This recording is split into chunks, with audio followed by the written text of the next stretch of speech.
You know what's absolutely hilarious? Getting shot down by a Drachnid battlecruiser and crash landing on a primitive planet. Oh yes, absolutely fantastic. Let me tell you how I, Commander Vex'thor of the Galactic Alliance's most advanced warship Stellar Striker, ended up in a cornfield on a backwater world called Earth. There we were, cruising through the Orion sector, minding our own business while transporting crucial defense protocols to Alliance headquarters. My crew of 20 was running standard operations, Lieutenant Raza monitoring our quantum shields, Navigator Plex plotting our course through the star lanes, and Chief Engineer Cora ensuring our fusion drive purred like a well-fed Centaurian snowcat. Commander Raza called out, her voice sharp with urgency. 3 Drachnid vessels just dropped out of hyperspace. They're charging weapons. Fantastic, I muttered, straightening in my command chair.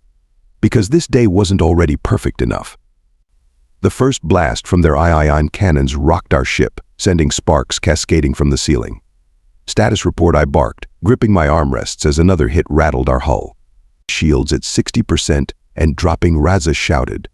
They're using those new phase disruption cannons we heard about. Evasive maneuvers, I ordered. Plex, get us out of here. But those sneaky Drachnids had positioned themselves perfectly. 3 against 1, typical cowardly tactics. Our return fire glanced off their reinforced hulls, while their synchronized attacks systematically tore through our defenses. Commander Chief Engineer Cora's voice crackled through the comm. The fusion core is destabilizing. We need to land somewhere now or we'll have a breach. I pulled up the sector scan, desperately searching for options. That's when I saw a small blue planet on the edge of a spiral arm. Primitive civilization, minimal detection capabilities, plenty of remote areas for an emergency landing. Perfect. Plot a course for that blue planet, I commanded. Find us somewhere isolated to put down. We entered the atmosphere with all the grace of a drunken space whale, trailing debris in plasma. The ship's AI highlighted a vast agricultural region, minimal population density, flat terrain, optimal crash trajectory. As good a spot as any to total a multi-billion credit warship. The impact was, well, let's just say it wasn't my smoothest landing. We carved a trench through what I later learned was a cornfield, scattering dirt and vegetation for nearly a kilometer before finally coming to rest. The good news. The crew survived. The bad news. The Stellar Striker, pride of the Alliance fleet, now looked like it had been used as a chew toy by a Jovian space dragon. As emergency systems activated and damage reports flooded in, I stared through our cracked view screen at the strange yellow plants surrounding us. Well, crew, I announced over the ship-wide comm, welcome to your new temporary home. Try not to scare the locals. Little did I know that one of those locals would end up revolutionizing our understanding of starship engineering and become a legend across 3 galactic arms. But that's getting ahead of our story, isn't it? The first human we met was driving what we initially thought was some kind of primitive combat vehicle. It was bright green, had massive wheels, and made a noise that could wake the dead. Later we learned it was called a tractor, and the human operating it was Jack Henderson. I watched through our disabled security screens as he approached the smoking wreck of our ship, coffee mug in one hand, and what appeared to be a wrench in the other. No environmental suit, no weapons, not even proper radiation shielding. Just denim coverings on his legs, a plaid upper garment, and something called a baseball cap with grease stains, and the words John Deere emblazoned across it. Fascinating, Lieutenant Raza muttered, watching him circle our ship. He doesn't seem afraid at all. Look at how he's examining the hull breach, Chief Engineer Cora added, pressing against the viewport. He's taking notes. Indeed, this human was walking around our advanced warship with a small paper notebook, occasionally stopping to scribble something down or take a sip from his mug. When he reached the exposed engine housing, he actually whistled and said, "Well now, that's a mighty interesting cooling system you've got there." He can't possibly understand our technology, Navigator Plex scoffed. These humans haven't even achieved basic interstellar travel. That's when Jack Henderson did something that changed our fate forever. He set down his coffee mug, pulled a sonic welder from our debris field, and without any instruction or guidance, figured out how to activate it. Within minutes, he was examining the tool's internal components while muttering about fascinating power distribution and clever heat management.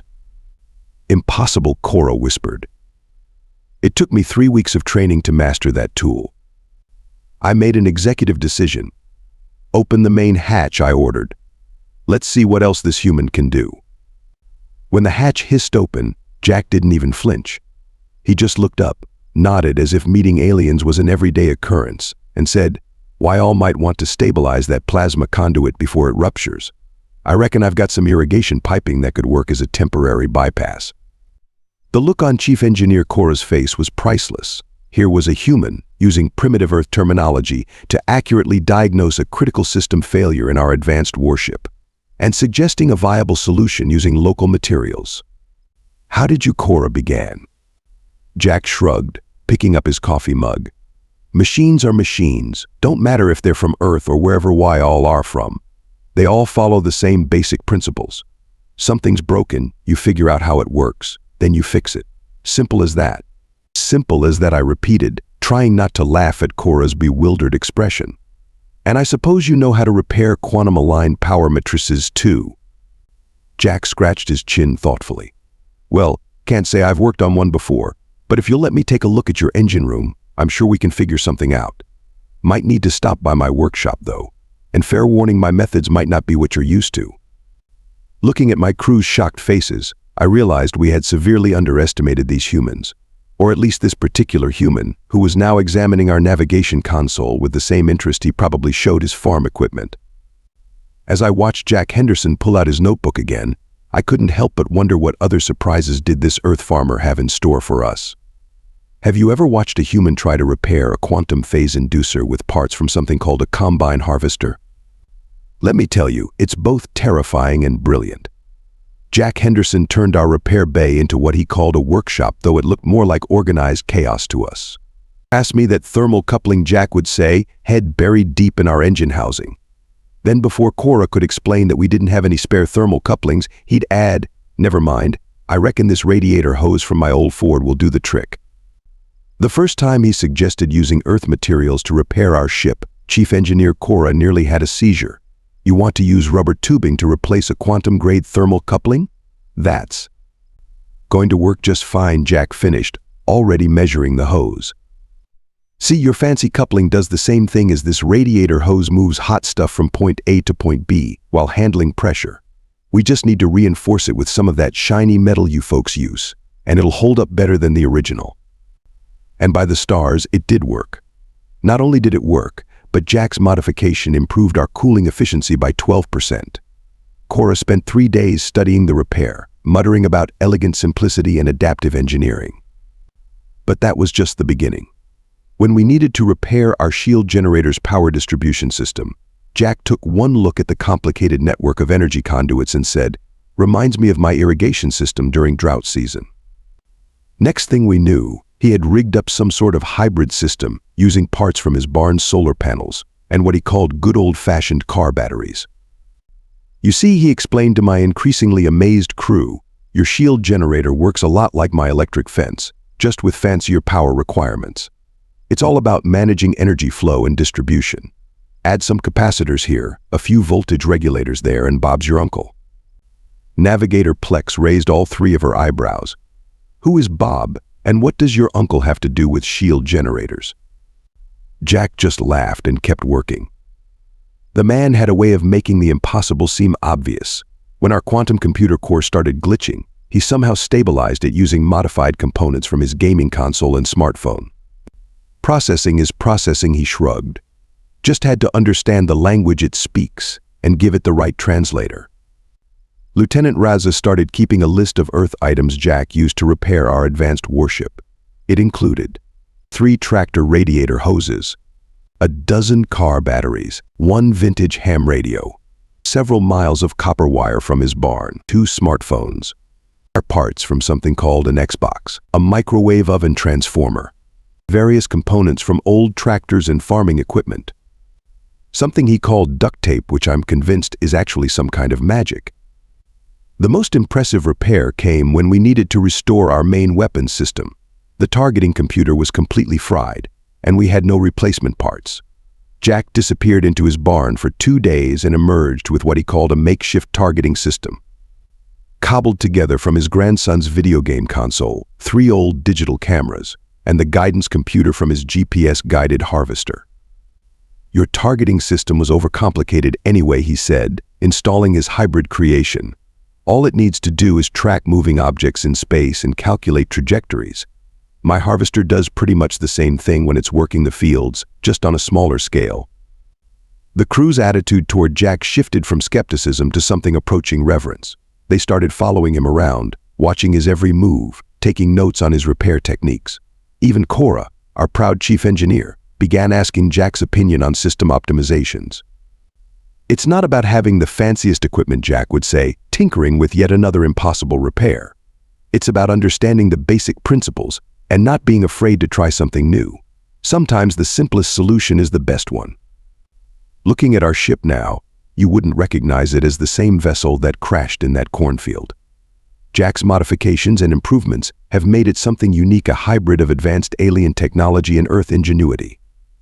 Sure, some of the repairs might make Alliance engineers faint, but every single one of them works better than the original. And if anyone questions our unorthodox repair methods, I just show them our new efficiency ratings. Turns out a little human creativity goes a long way in Starship Engineering.if. You've never seen an alien crew gathered around a workbench, watching a human take apart a tractor engine. Well, you've missed one of the universe's most entertaining sights. Jack insisted that to understand his repair methods, we needed to learn the basics first. Now watch closely, Jack would say, holding up various engine parts. This right here is what we call a carburetor. Simple device, but it'll teach you everything you need to know about fuel-air mixture ratios. Chief Engineer Cora took more notes during these sessions than she did in 4 years at the Alliance Engineering Academy. But how do you achieve proper atomization without quantum regulators, she asked during one lesson. Sometimes the old ways work just fine, Jack explained, wiping grease from his hands. Not everything needs a computer to tell it what to do. Sometimes you just need good design and proper maintenance. We had our own lessons to share, of course. The crew took turns teaching Jack about our technology, though his approach to learning was unique. While we tried to explain complex theoretical principles, Jack would interrupt with practical questions that often left us stumped. So you're telling me, he said during a lecture on quantum field theory, that your fancy drive system is basically just pushing against space itself? Like a boat pushing against water. Navigator Plex nearly sprained her neck tentacles trying to explain why that wasn't technically correct, then stopped mid-sentence. Actually, yes, that's a surprisingly accurate simplification. The most entertaining exchanges happened during our shared meals. Jack introduced us to something called barbecue cooked in his backyard, while we shared our standard issue nutrient packs. He took one bite of our food and declared it about as tasty as a rubber tire. After that, he insisted on cooking for the entire crew. "Why all need to learn that good food makes for good thinking," he announced, serving up plates of what he called pulled pork and coleslaw. Lieutenant Raza became particularly fascinated with Earth cuisine. She started collecting recipes, comparing Earth cooking techniques to quantum food synthesis. The chemical reactions in this barbecue sauce are more complex than some of our fuel mixtures, she noted with surprising enthusiasm. Our medical officer, Dr. Nexus, found himself drawn into lengthy discussions about Earth's home remedies when Jack suggested using something called WD-40 to lubricate a stuck joint in his pressure suit. Dr. Nexus spent 3 days analyzing the substance, muttering about brilliant molecular structures. But it wasn't all technical exchanges. During breaks in our repair work, Jack would tell stories about Earth life, his family, and his years of farming. The crew shared tales of distant worlds and space adventures. Soon we found ourselves gathering in his barn every evening, sharing what he called cold ones, a surprisingly pleasant Earth beverage, and talking like old friends. "You know what your problem is," Jack said one evening, gesturing with his drink. "You folks overthink everything. Sometimes you need to step back, look at the big picture, and trust your gut." Looking around at my crew, I noticed how much they'd changed. Cora had stopped consulting her technical manuals for every repair. Plex was using Earth analogies to explain complex navigation concepts. Even Dr. Nexus had started keeping a bottle of WD-40 in his medical kit, just in case. We came to Earth as advanced aliens with superior technology, but Jack Henderson taught us something more valuable than any technical knowledge. He taught us to see problems differently, to think creatively, and most importantly, to trust in simple solutions. As he liked to say, any fool can make something complicated. It takes a genius to make it simple. Test flight day arrived with all the nervous energy of a first-time parent watching their child ride a bicycle. Except in this case, the bicycle was a highly advanced warship repaired with tractor parts, and the parent was my entire crew watching Jack Henderson prepare for launch. "Are we really letting a human pilot our ship?" Navigator Plex whispered, her tentacles twitching anxiously. "He learned our control systems by playing video games." "Flight simulator games," Jack corrected, settling into the pilot's seat with the same casual attitude he'd used driving his tractor. "Plus, your controls aren't that different from the crop duster I flew back in my younger days.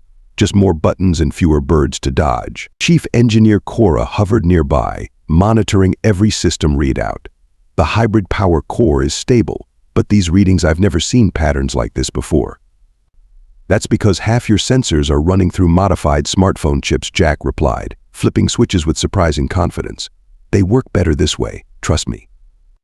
The pre-flight checklist, which normally took 2 hours, was condensed into what Jack called the essential bits. He'd redesigned our launch sequence using principles from, of all things, his grain silo automation system.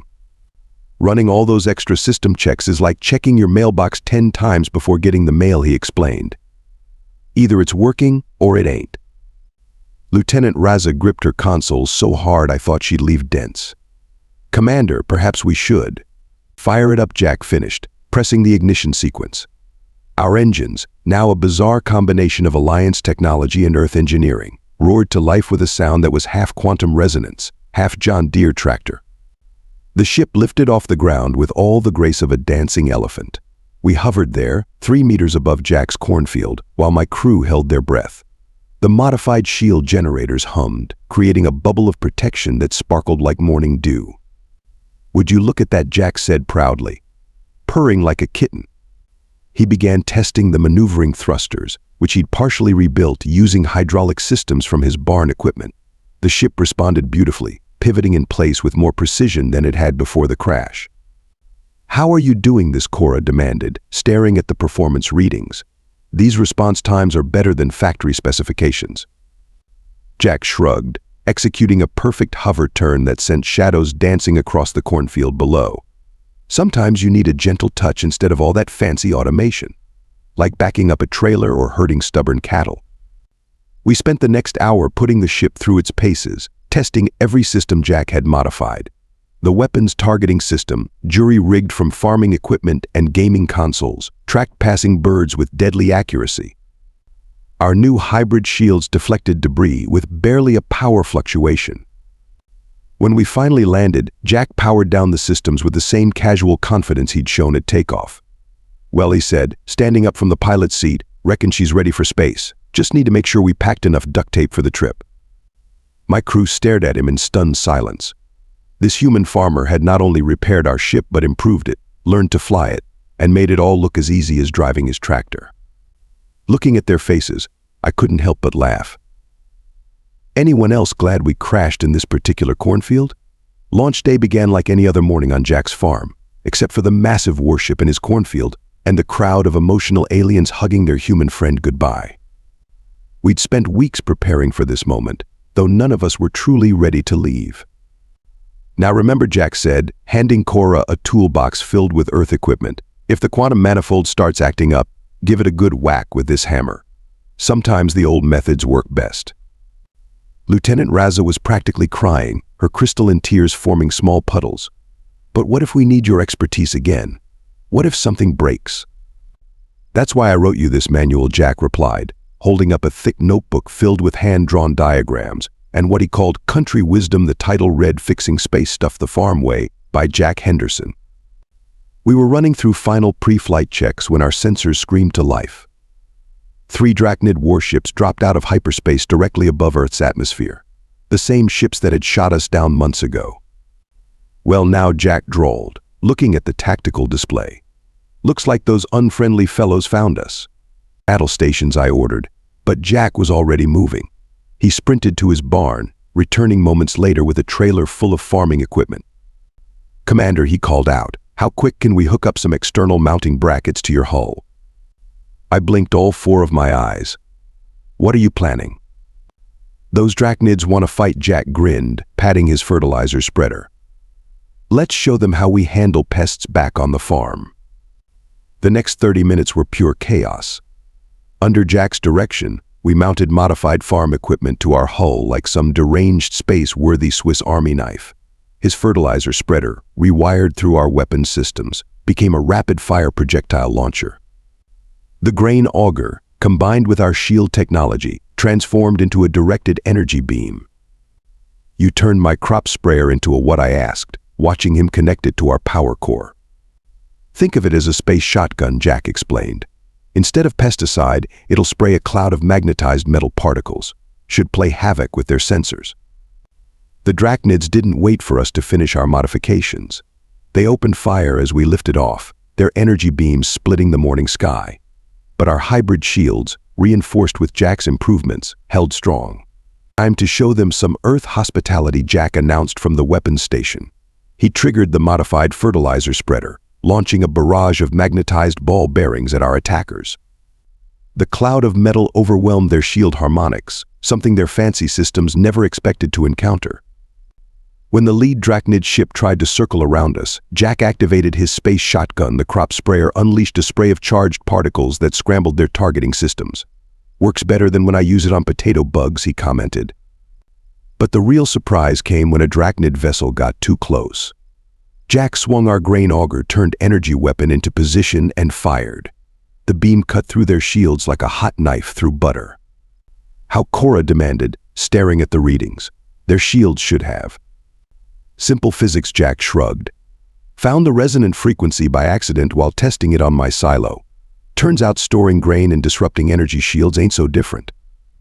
The battle lasted less than 10 minutes. The Drachnid ships, their sophisticated systems completely confounded by our farming equipment weapons, retreated in disarray. As they fled into hyperspace, Jack leaned back in his chair and took a sip from his ever-present coffee mug. Reckon they'll think twice before picking on Earth farmers, he said with a satisfied smile. Looking at our tactical display, now showing 3 rapidly departing enemy signatures, I couldn't help but laugh. We had just won a space battle using modified farming equipment. The Alliance would never believe our report. The goodbye that followed was harder than any of us expected. Jack Henderson had become more than just our savior, he was family. As we prepared for our final departure, he handed me one last gift, a small tube of super glue. For emergencies, he said with a wink. You should see the faces of Alliance engineers when they examine our ship nowadays. They start with skepticism, then confusion, followed by disbelief, and finally pure amazement. The fact that their most advanced systems are now working alongside Earth truck parts and farming equipment modifications tends to short-circuit their fancy education. But how does it achieve these efficiency ratings, they ask, pointing to our hybrid power core. Trade secret, my crew responds with knowing smiles. Learned it from a farmer on Earth. Jack Henderson's reputation spread through the galaxy faster than a hyperspace wake. The story of the human who repaired an Alliance warship with spare parts from his barn became the stuff of legend. The Alliance Engineering Corp now includes what they call the Henderson Protocols. In their training, a whole section dedicated to creative problem-solving and improvised repairs. At the Galactic Technology Summit last cycle, Chief Engineer Cora presented Jack's repair manual, fixing space stuff the farm way. The attending engineers laughed at first, until she demonstrated how his modified tractor cooling system outperformed their latest quantum technology. The manual is now required reading at the Alliance Academy. But Jack's influence went far beyond engineering. The Alliance established its first official diplomatic relations with Earth, specifically requesting to speak with the farmer who weaponized agricultural equipment. The Drachnids, still smarting from their defeat, submitted a formal request for Earth's advanced military technology, not realizing they were asking about fertilizer spreaders and crop dusters. Lieutenant Raza started an exchange program, bringing Earth mechanics to study Alliance technology while sending our engineers to learn what she calls the Henderson approach. The sight of alien engineers trying to understand Earth combustion engines while human mechanics tinker with quantum drives has become surprisingly common. Back on Earth, Jack's farm has become something of a pilgrimage site for Alliance engineers. He still lives there, still farms his corn, and still fixes things his way. The only difference is the occasional alien ship dropping by for repairs or advice. He keeps a pot of coffee ready and his toolbox handy, happy to help any spacefaring visitors who need to learn the art of practical solutions. Space technology ain't so different from farming, he tells them all. Everything breaks eventually. Knowing how to fix it with what you've got, that's what matters. As for me, I keep that tube of super glue he gave us in a special place on my command console. It's a reminder that sometimes the best solutions are the simplest ones, and that somewhere on a small blue planet, in the middle of a cornfield, there's a farmer who taught the galaxy how to think differently. They call him the farmer who fixed the stars. But to us, he'll always be Jack Henderson, the human who showed us that with enough ingenuity, duct tape, and coffee, anything is possible.